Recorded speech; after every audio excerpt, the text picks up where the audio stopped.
Keberadaan pemandu wisata di Kabupaten Buleleng tergolong minim. Salah satu masalah masih minimnya jumlah pramuwisata lantaran harga sertifikasi yang terbilang mahal.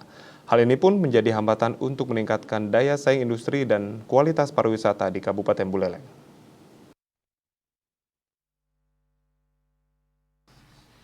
Kepala Dinas Pariwisata Kabupaten Buleleng Gede Dodi Sukma Oktiva Aksara mengakui bahwa minimnya pramuwisata di Buleleng lantaran terbentur anggaran.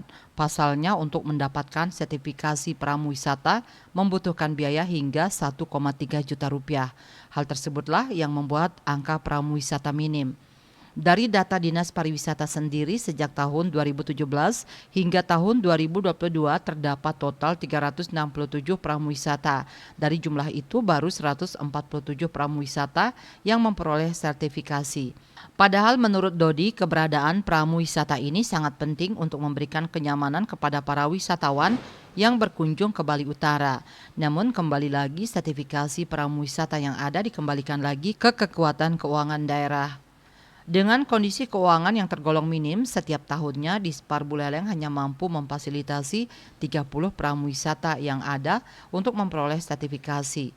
Sertifikasi yang difasilitasi meliputi pramuwisata selam, diving, pramuwisata alam atau balawista, dan pramuwisata budaya yang tersebar di 86 daerah tujuan wisata DTW yang ada.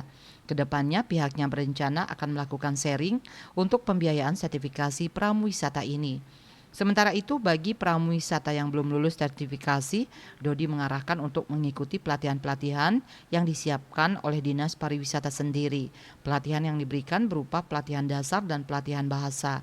Nyoman Yuda Bali Pos melaporkan.